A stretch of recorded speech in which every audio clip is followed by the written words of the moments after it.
Buenos días, hermanos. Amén. Amén, ¿no? Un día domingo venimos a alabar al Señor, a agradecerle sus bondades durante esta semana que ya terminó. Saludamos a las personas que nos ven por este medio. Le damos la más cordial bienvenida a este servicio dominical y esperamos que todo lo que ustedes escuchen sea para bendición en cada hogar. Bien, hoy vamos a tener como primera alabanza, dice, tal como soy. ¿Cómo soy? ¿Cómo somos todos? Todos tenemos muchas cosas malas aún que corregir. Pero para el Señor, ¿cómo tenemos que ofrecernos? ¿Cómo seríamos este sacrificio agradable al Señor? Primero, obedeciendo su palabra. Y después teniéndole temor, reverencia al Señor, venerar su santo nombre. ¿Sí? Así es. A familiares, seguidores, el Señor merece todo. Él nos amó primero, envió a su Hijo a morir en esa cruz por nosotros. Nosotros tenemos una salvación gratuita, o hemos pagado algo por esa salvación.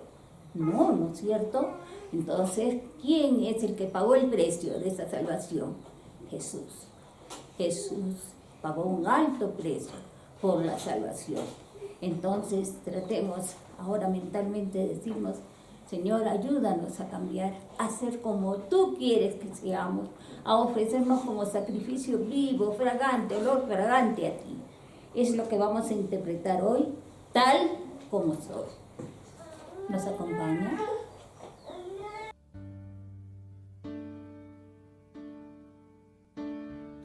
Tal como soy, Señor, sin nada que ofrecer más que mi canción.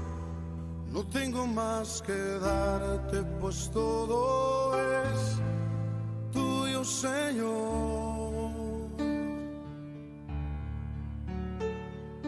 Tal como soy, Señor, sin nada que entregar más que el corazón, me rindo todo a ti, tómame, Señor, tal como soy.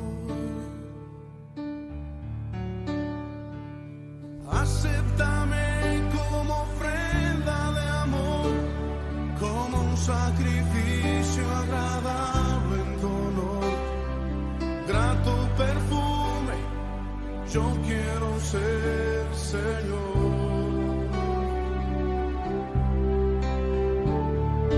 Acéptame como ofrenda de amor, como un sacrificio agradable en tu honor. Grato perfume, yo quiero ser, Señor.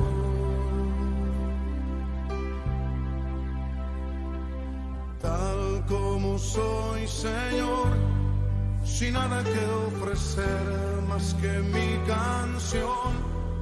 No tengo más que darte, pues todo es tuyo, Señor. Tal como soy, Señor, sin nada que entregar más que el corazón, me rindo todo a ti, tómame, Señor, tal como soy.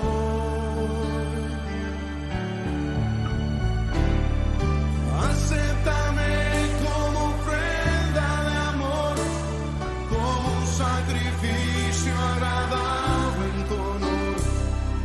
Grato perfume, yo quiero ser, Señor. Acéptame. Acéptame como ofrenda de amor, como un sacrificio agradable en tu honor. Grato perfume, yo quiero ser, Señor.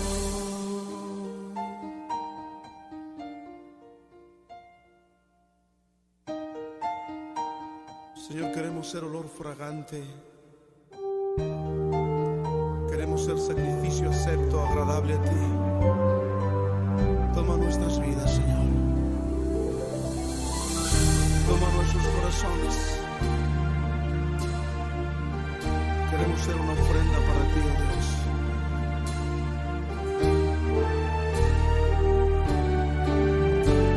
Acéptame.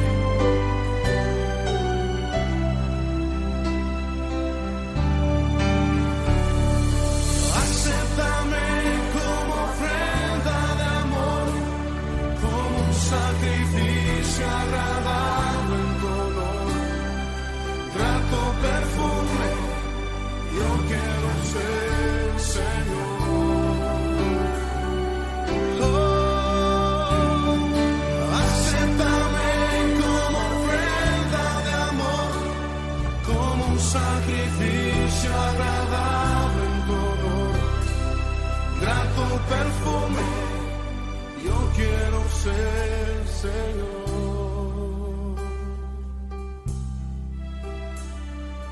Grato perfume, yo quiero ser, Señor. Sí. Grato perfume, yo quiero ser, Señor.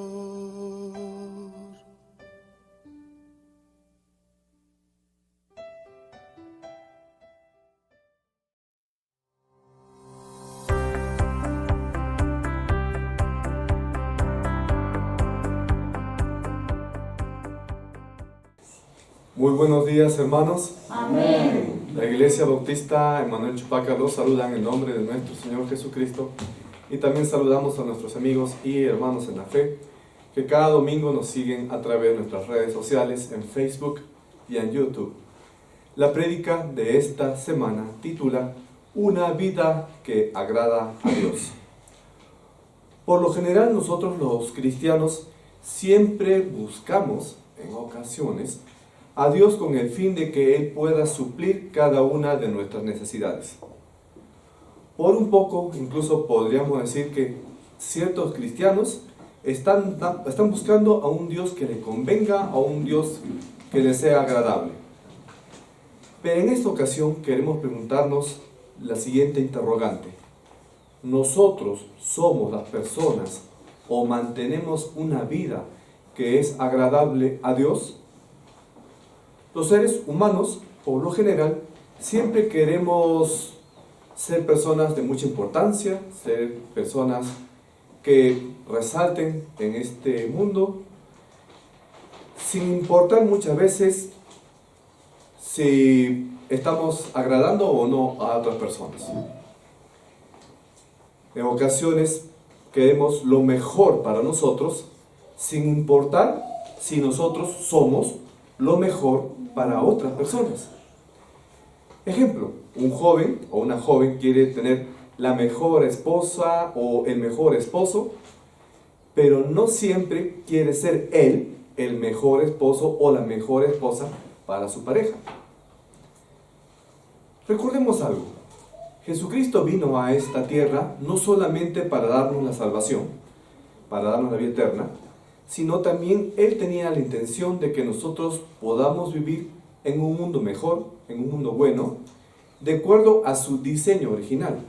El diseño original que Dios había hecho para la creación, para el mundo, para la vida de la persona, es que todo sea bueno. Sin embargo, toda esa estructura, todo ese diseño se cayó por culpa del pecado. Jesucristo entonces vino a enseñarnos a que nosotros podamos intentar recuperar esa paz y esa vida que había sido diseñada originalmente para el hombre. ¿Por qué digo intentar? Porque mientras nosotros permanezcamos en esta tierra, no vamos a poder gozar en toda su plenitud de ese diseño original, porque todavía estamos permaneciendo, viviendo en un mundo que está caído. Por eso es que vamos a tener enfermedades, vamos a tener accidentes, vamos a tener problemas económicos, laborales y otro tipo de dificultades en esta vida. Pero aún así, Dios no quiere que tengamos una vida de cualquier manera. Él quiere que nuestra vida sea lo mejor posible. Pero un cristiano todavía conserva esa vieja naturaleza pecaminosa dentro de su corazón y todavía esa naturaleza está activa.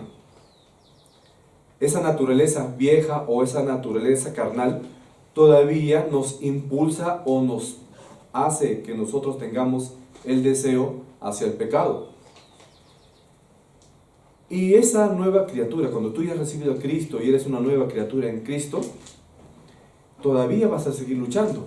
Y peor aún, si todavía eres un cristiano que no es maduro, no tienes la madurez, no vas a todavía poder experimentar la plena experiencia de vivir en Cristo Jesús.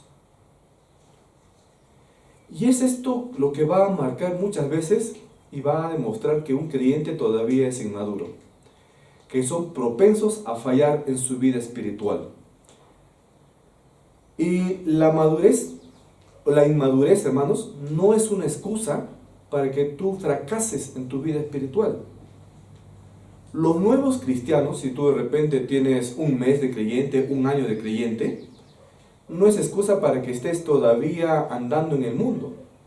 Porque los nuevos cristianos pueden elegir hacer lo correcto o hacer lo incorrecto. Pueden elegir obedecer a Dios desde el primer momento en que reciben a Cristo o postergar su obediencia al Señor. Entonces, ¿qué tenemos que hacer? Tenemos que procurar siempre crecer en el Señor lo más rápido posible y verás cómo también el Señor va a ir bendiciendo tu vida progresivamente conforme tú vas desarrollándote o creciendo en el Señor.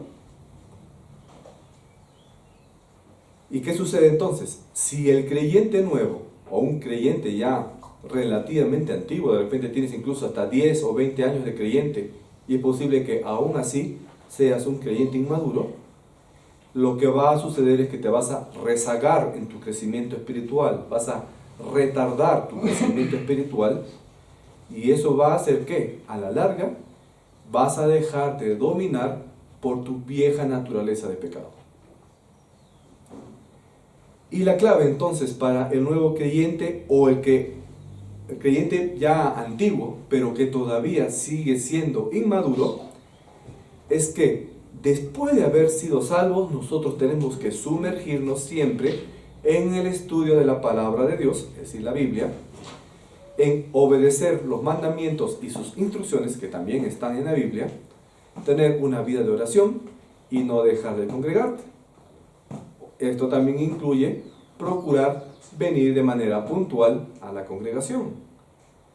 Y es por eso que muchas veces los pastores siempre los exhortamos, les recomendamos, hasta un poco más les exigimos que ustedes no descuiden la lectura de la palabra, no descuiden el momento de oración y sean puntuales o no falten a la congregación. ¿Y por qué? No es porque es un antojo del pastor, no es un antojo del profesor de la escuela dominical o de algún líder de la iglesia, sino que es la manera en que tú demuestras tu fidelidad, tu compromiso a crecer espiritualmente. Amén. Se puede asegurar entonces que aquellos que son fieles en su vida de oración, en su lectura de la palabra de Dios, son fieles en asistir a la iglesia, manejan, escuchen hermanos, aquellos que son fieles en la lectura de la palabra de Dios, son fieles en la oración y son fieles en puntualidad y en asistencia a la congregación, van a tener menores problemas en su vida. No dije que van a evitar o que van a eliminar sus problemas en la vida. Dije que van a tener menores problemas en su vida. De todas las maneras el problema va a estar presente en nuestra existencia. Pero si tú eres fuerte espiritualmente, te congregas, oras continuamente, estudias la palabra, vas a tener mejores herramientas para poder enfrentarte a todas las dificultades que se te presenten. Ahora, claro está, esto no va a ser una regla inmediata o rápida. No significa que si tú lees la Biblia, empiezas a ser fiel adorador, al día siguiente ya solucionas tus problemas. Tampoco es así. Los problemas pueden tardar su tiempo. pero de todas maneras tú vas a tener la fortaleza en el Señor para poder soportar esas cargas que tú puedas estar enfrentando. Miremos entonces en esta mañana, con un corazón abierto, las instrucciones que nos da la palabra acerca de la disposición de aprender y de crecer en Cristo, y así poder tener una vida que le agrade a Dios. Y vamos a ver unas lecciones que nos enseña el apóstol Pablo en su epístola o carta hacia la iglesia de Tesalónica. La primera lección que podemos aprender en esta mañana es la siguiente: la exhortación general al estilo de vida que agrada a Dios. Ahora, hermanos, los invito a buscar en sus Biblias el libro de Primera de Tesalonicenses, capítulo 4, y leamos el versículo primero. La palabra de Dios, la Biblia nos dice en Primera de Tesalonicenses 4:1: por lo demás, hermanos, os rogamos y exhortamos en el Señor Jesús, que de la manera que aprendisteis de nosotros, como os conviene conduciros y agradar a Dios, y así abundéis más y más. Un comportamiento digno del Señor es aquel que procura agradarle a Dios en todo. O más literalmente, es un comportamiento de completo agrado hacia el Señor. Con esta frase, aquí el apóstol Pablo, quien escribió esta carta, nos invita a considerar nuestra motivación en la vida. Hazte tú mismo estas preguntas. ¿Qué es lo que conforma nuestras actitudes, o cuál es lo más importante que dirige tus actitudes, tus decisiones y tus acciones? ¿En qué consisten tus prioridades, tus proyectos o tus ambiciones? ¿Cuál es tu máxima aspiración? ¿Cuál es la finalidad que te orienta en la vida? Nosotros como creyentes tenemos que anhelar vivir para la gloria de Dios, para servirle y para ser agradable a Dios.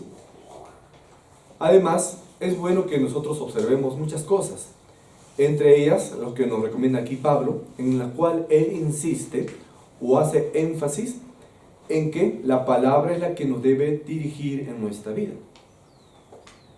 Con lo cual nosotros tenemos que procurar vivir para la gloria de Dios, para servirle y para hacerle agradable a Dios en todo. Esto incluye tu trabajo, tu familia, tu negocio, las labores de hogar, tu carrera, todo. Ahora, esto no significa que no te proyectes a estudiar una carrera, no significa que tú quieras construir tu casa, o no significa que quieras emprender un negocio. Puedes hacer todo eso, pero esa no va a ser tu prioridad de vida. Tu prioridad de vida va a ser que en todo lo que hagas, tú debes de agradar a Dios. Ya sea con una carrera, ya sea con un negocio, o ya sea construyendo una casa, lo puedes hacer, pero agradando a Dios. Y todo lo que hagas, lo vas a hacer para Dios y en dedicación a Dios. Amén. Amén. Siendo así, el Señor mismo debe ser el centro de nuestra atención. Él debe ser el centro de nuestras vidas. Desde el momento en que tú fuiste salvo, desde el momento de tu conversión, ese es el supuesto, que Jesús debe ser el centro de todo para ti. Su gloria debe ser nuestra consideración más importante. Nuestra vida misma, nuestro hogar, nuestra familia, nuestro trabajo, tu relación con tu novio, tu novia, tu esposo, tu esposa, la relación con tus hijos, la relación con otras personas, con las personas en el trabajo, o en la universidad o en la escuela, en la iglesia misma, etcétera, etcétera. Todo debe ser siempre llevado para la gloria de Dios. En esa manera tú vas a poder, de una manera general, tener una vida que le agrade a Dios.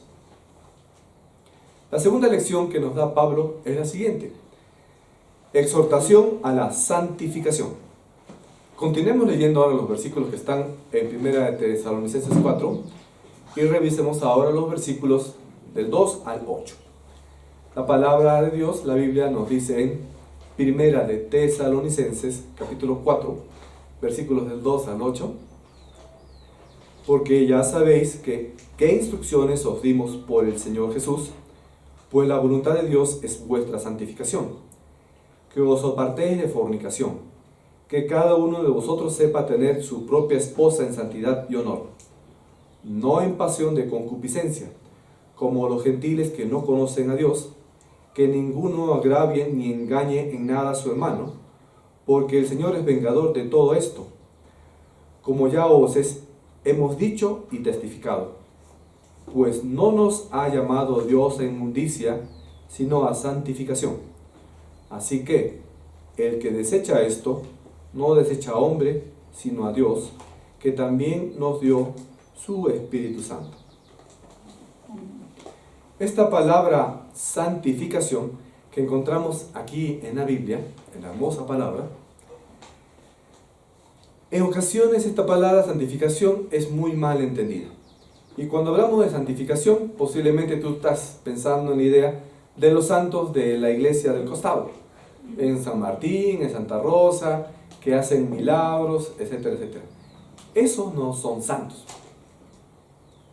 Nuevamente, un santo no es hacer aquella imagen a la cual tú de repente antes adorabas o por ahí de repente todavía le haces caso y que tú le rezas para que te haga un milagro. Eso para nada es un santo. Si tú ya has empezado a leer las Escrituras, te vas a dar cuenta de que la palabra santificación o santo tiene un significado mucho más preciso de acuerdo a la palabra.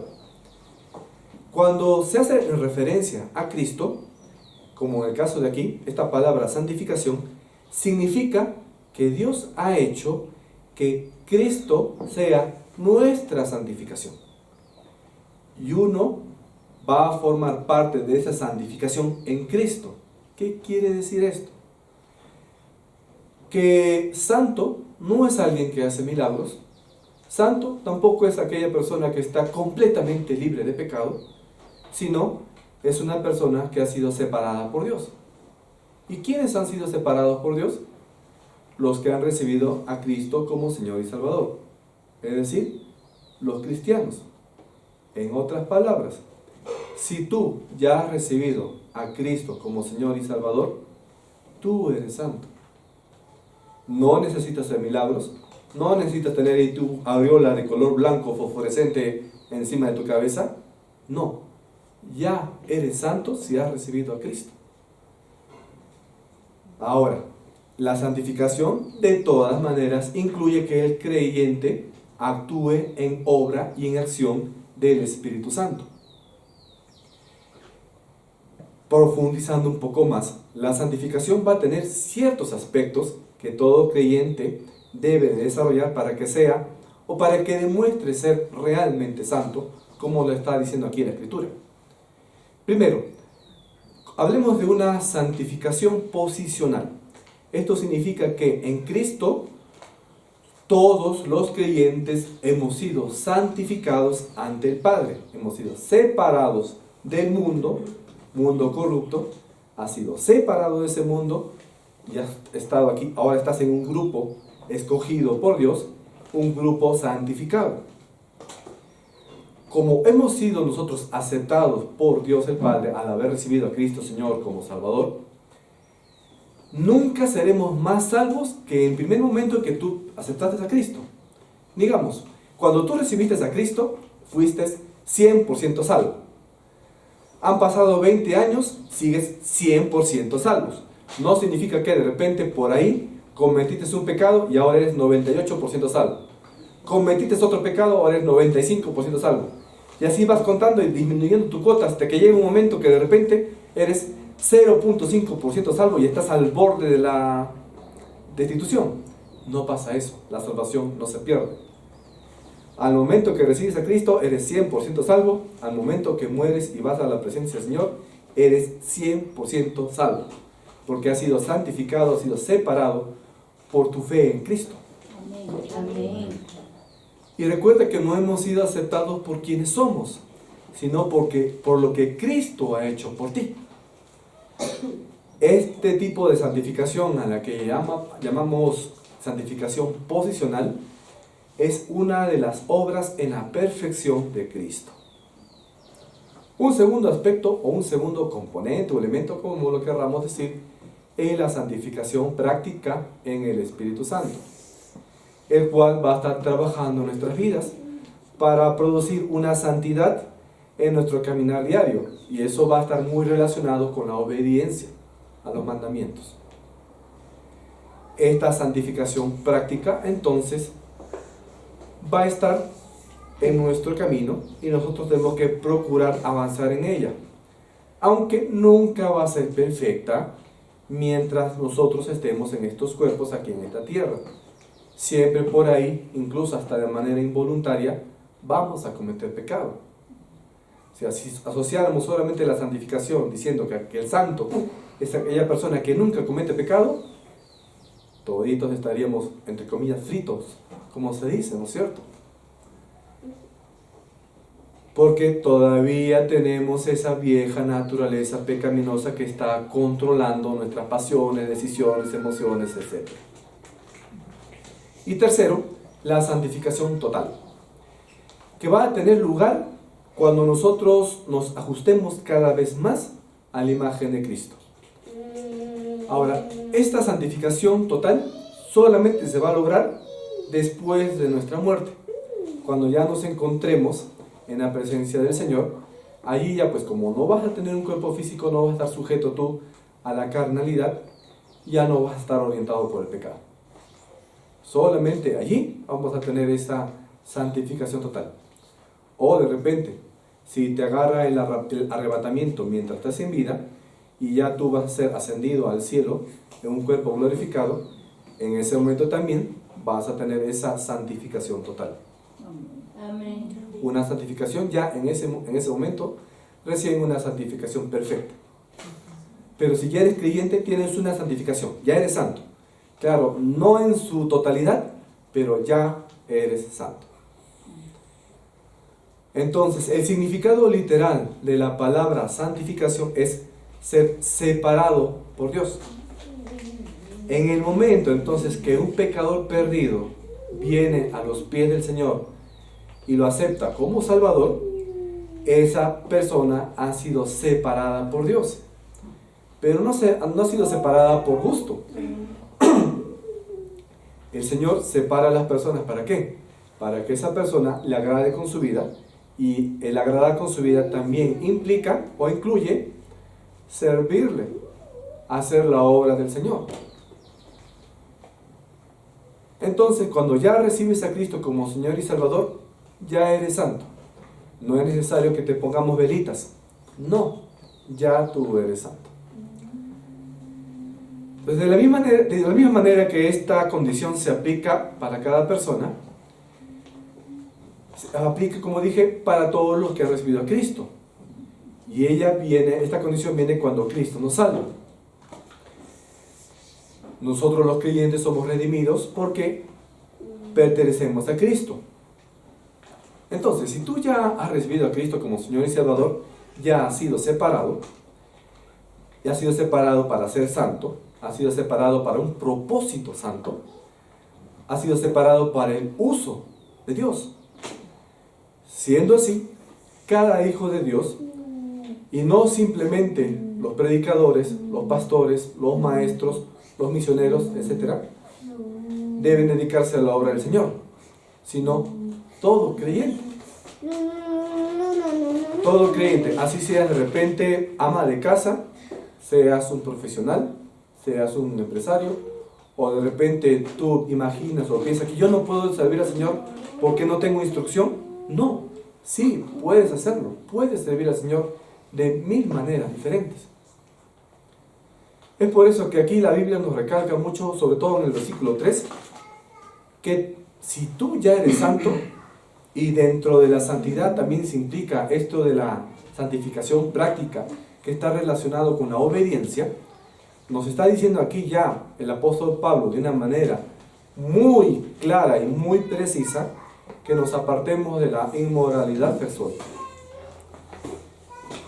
Y aquí este era un mensaje que no iba dirigido solamente a los miembros de la iglesia tesalónica, a los tesalonicenses, que pues por pertenecer a una cultura griega, ellos tenían una inmoralidad sexual que ni se imaginan. Sino que esta advertencia que está haciendo aquí el apóstol Pablo, que estaba relacionado a este tipo de pecados, no era solamente de aplicación para los tiempos del Nuevo Testamento del primer siglo, dirigidos de repente a la cultura griega o a los romanos, sino también para la iglesia actual.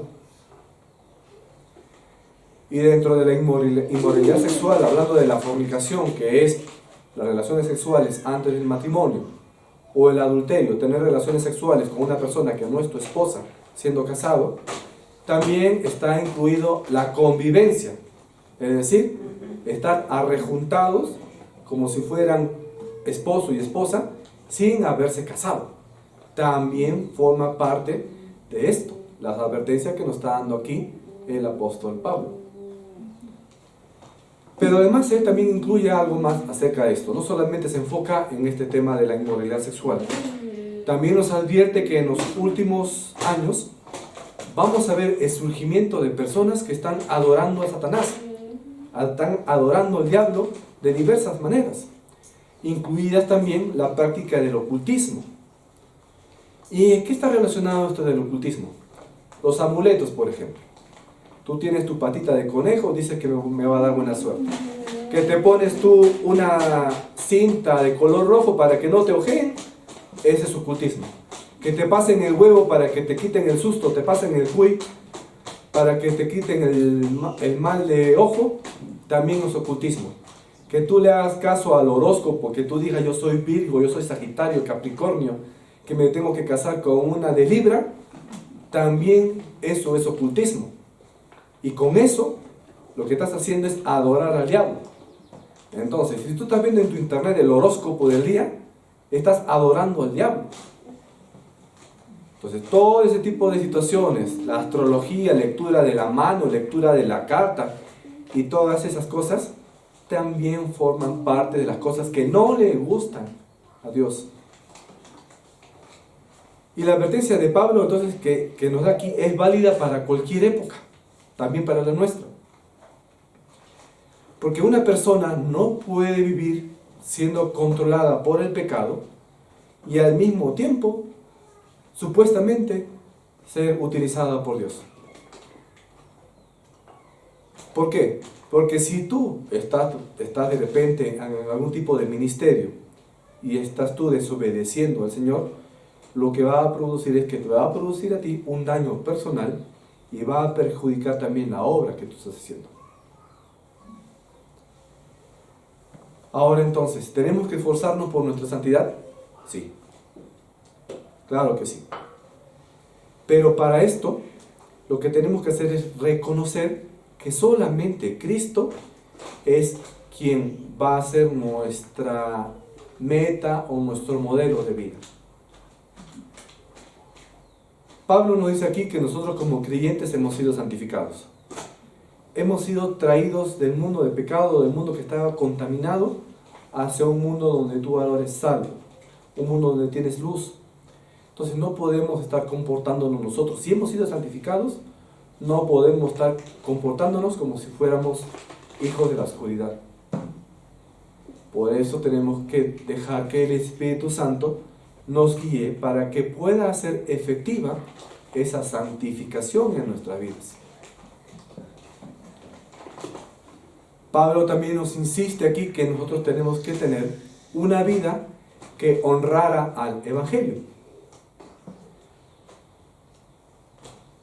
Una persona creyente que tiene una vida disoluta, es decir, licenciosa, desobediente a la palabra del Señor, lo que va a hacer es manchar el testimonio del Evangelio.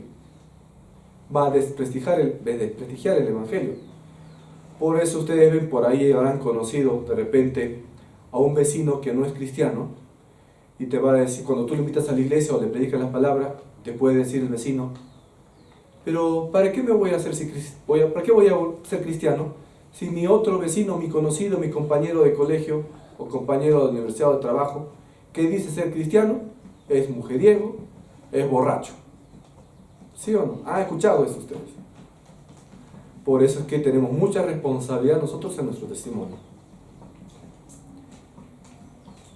Ahora, esa persona que de repente supuestamente es cristiana y está viviendo de esa manera, posiblemente o no está viviendo en Dios, o quizás nunca ha sido cristiano de verdad. Solamente asiste a la iglesia. Y el hecho de que asistas a la iglesia no te hace cristiano. El hecho de que asistas a la iglesia tampoco te va a salvar. Solamente eres cristiano realmente si has recibido a Cristo como Señor y Salvador.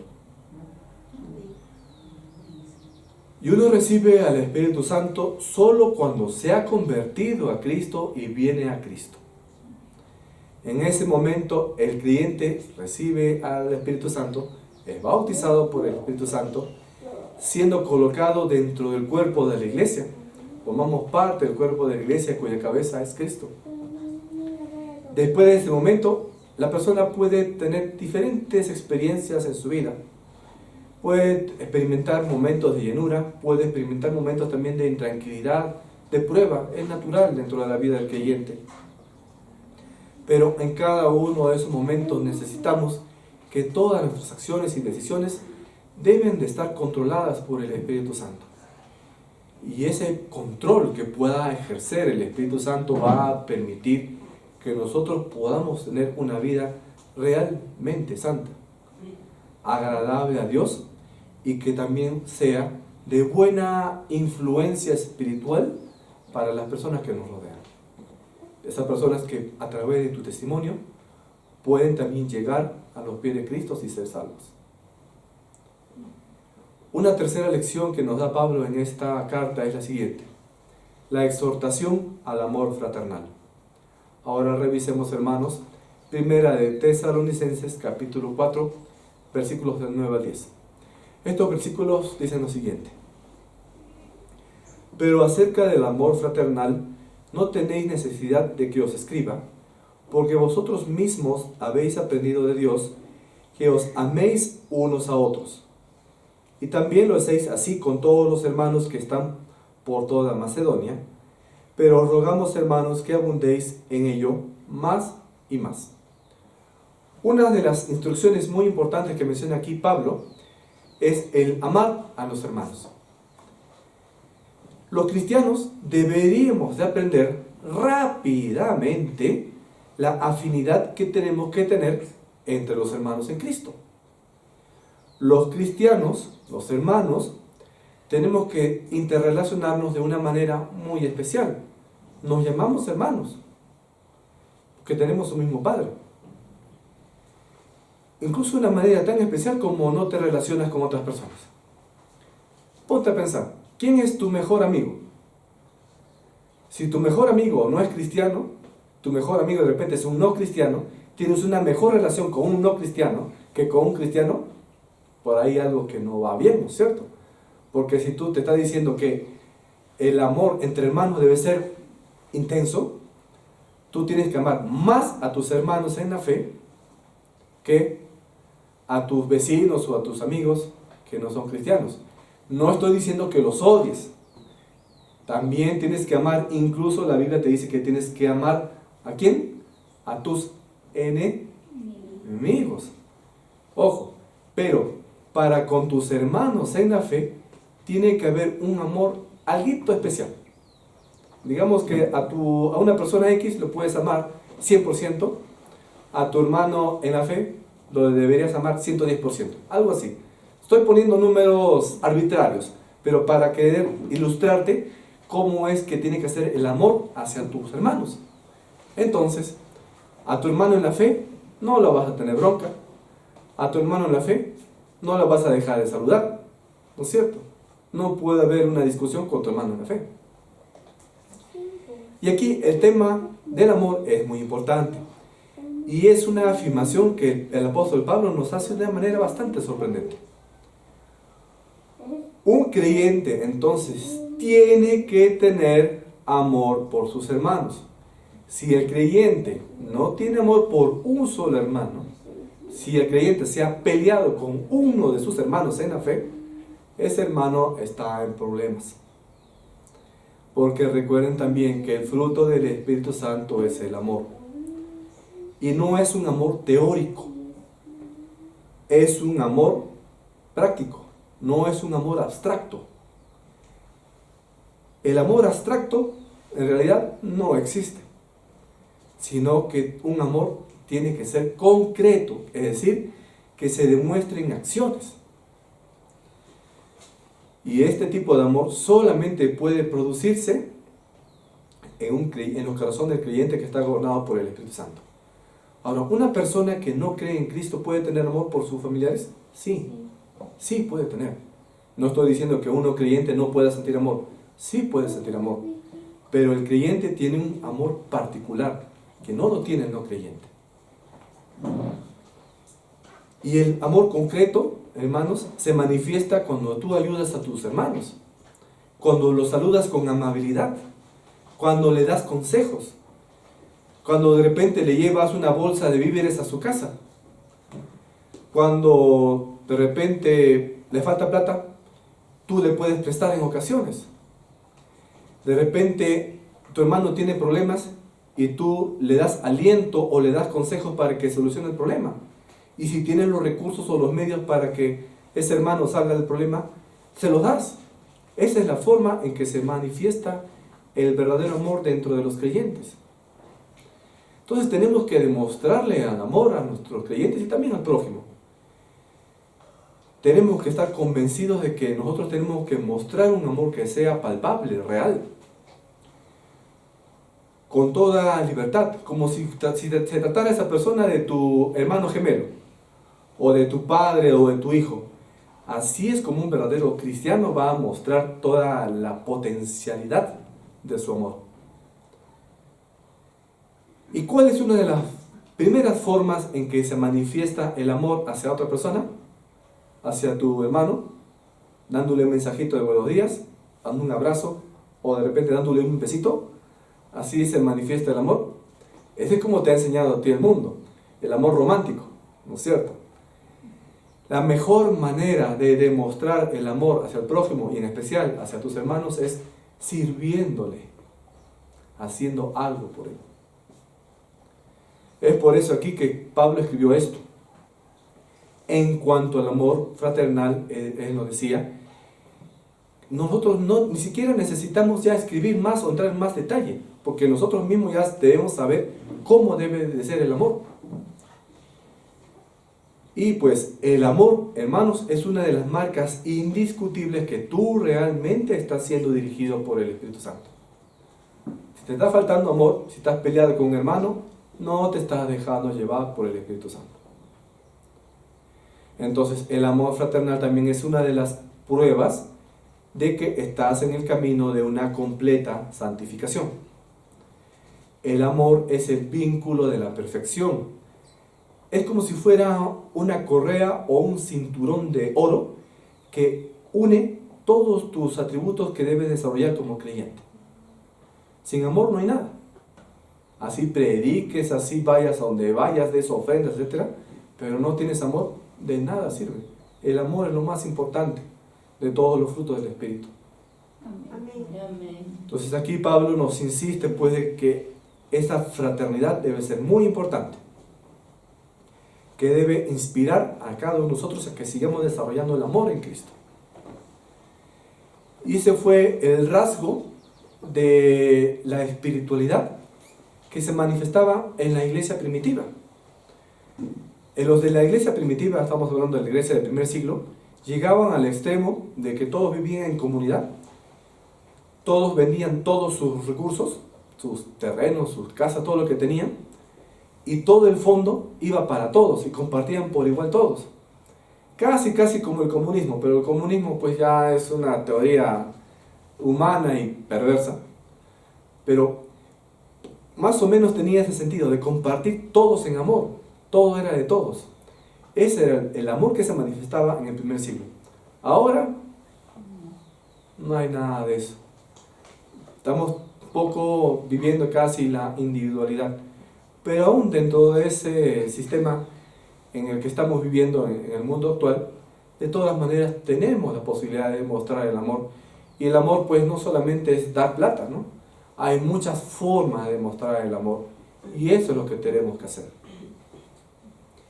Y en la cuarta lección que nos da Pablo en estos pasajes es la exhortación a la laboriosidad.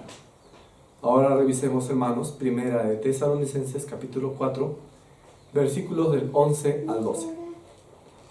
La palabra de Dios nos dice en estos pasajes: y que procuréis tener tranquilidad y ocuparos en vuestros negocios y trabajar con vuestras manos de la manera que os hemos mandado, a fin de que os conduzcáis honradamente para los de afuera y no tengáis necesidad de nada.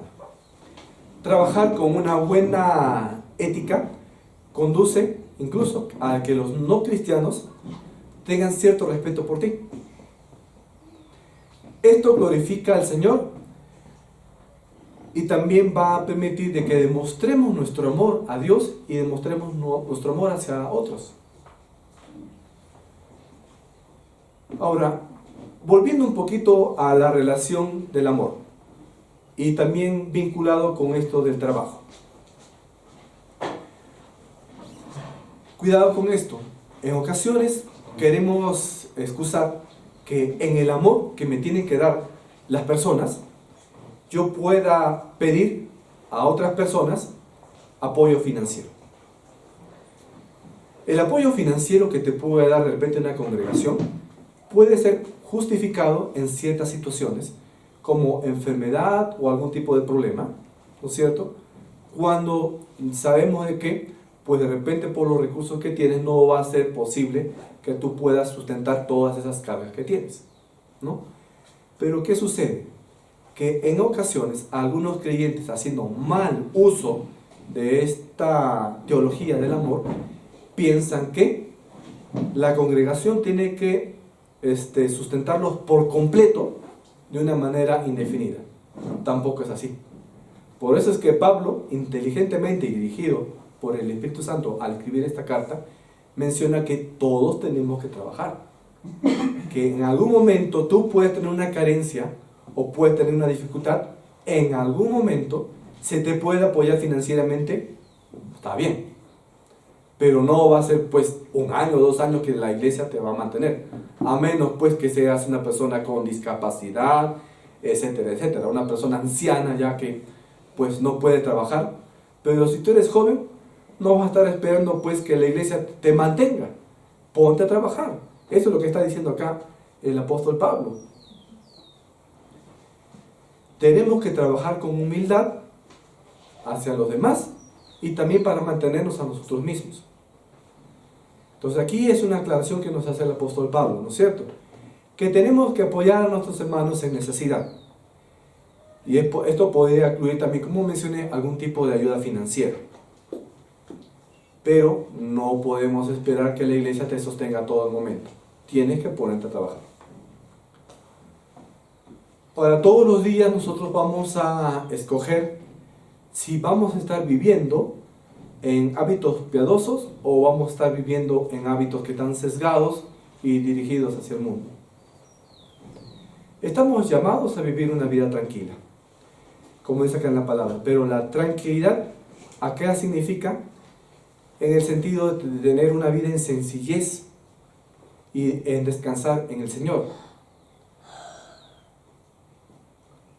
Entonces Pablo nos está diciendo aquí que los hermanos deben trabajar con sus propias manos. Tenemos que trabajar para ganar nuestra vida. No debemos de ser perezosos, te está diciendo la palabra.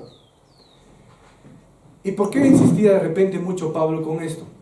Porque los de Tesalónica, como estaban influenciados por la cultura griega, muchos de la corriente de la cultura griega pensaban que el trabajo no era digno, que el trabajo solamente era para los esclavos, para los obreros. ¿No? De repente para un griego, si alguno de ustedes es, por ejemplo, agricultor, para el griego tú eres lo peor de lo peor. Pero para Cristo no. Cristo te dice que trabajes. Y tú puedes honrar a Cristo con tu trabajo, siendo agricultor, siendo ama de casa, siendo un albañil, un vigilante, siendo alguien que limpia pañales de un bebé, o un profesional de todo tipo de trabajo honras al Señor. Amén. Y todo tipo de trabajo es agradable para el Señor.